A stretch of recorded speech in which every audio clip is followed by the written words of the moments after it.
Ng simpleng merienda. Glutinous rice, gagawin natin siyang buchi. Ayan, ang ating mga sangkap, mga mare, meron tayong seeds, ating sesame seed, meron tayong sugar, at meron din tayong ubi jam. Yan ang ubi jam natin. Meron din tayong, glutinous rice, at syempre ang sugar natin, ang ating sugar natin, maglagay lang tayo 2 spoon na sugar para may konting tamis ang ating glutinous rice. At i-mix na natin siya.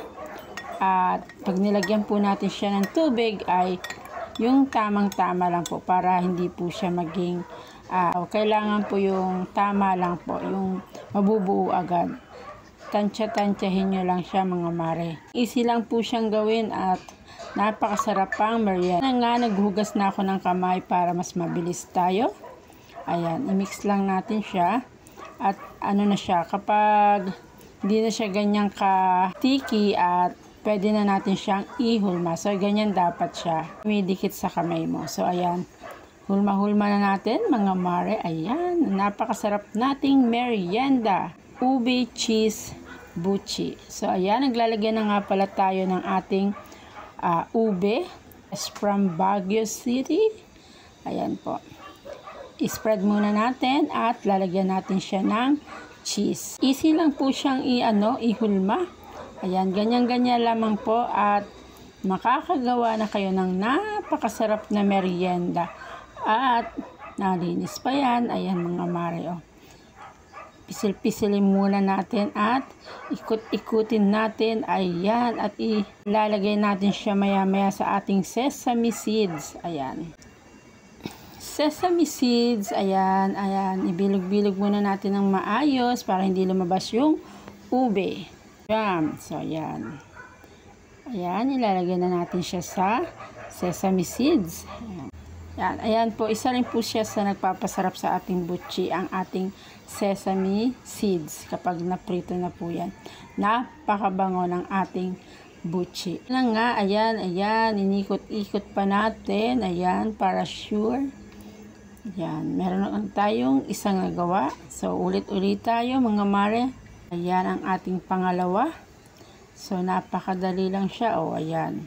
Lalagay lang natin ng ube at ang ating cheese, Eden cheese. Ayan, baka naman po.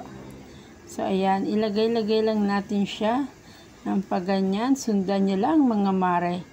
At makakagawa na kayo ng napakasarap na merienda. Ayan.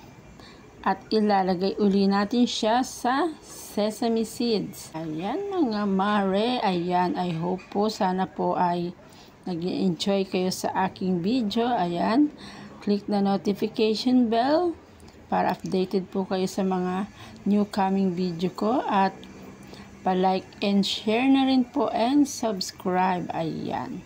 Gawa-gawa po ulit tayo. Ayan na, isasawsaw na naman natin sa ating sesame seeds hanggang sa matapos yan, mga mare. Ayan, pag naprito na yan ako, napakabango ang ating merienda. Ube, cheese, buchi. Yan, so ayan.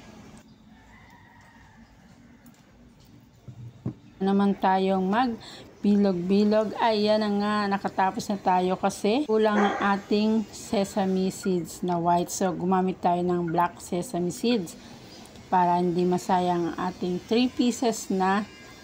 So, ayan, ready na nga tayong nagprito ng ating merienda. So, ayan, medium heat lamang po ang ating gagamiting ating kalan. Medium heat kasi po ay napasobra po ang aking luto. Ayan, super golden brown. Ayan na nga, mga mare, nakaluto na tayo ng ating masarap na merienda, ang ube cheese buchi. Ayan, I hope nag-enjoy po kayo sa aking video. Ayan po, wow, lumabas na yung ube. Ayan po. Ising-ising gawin, ising-ising pang merienda, pang negosyo.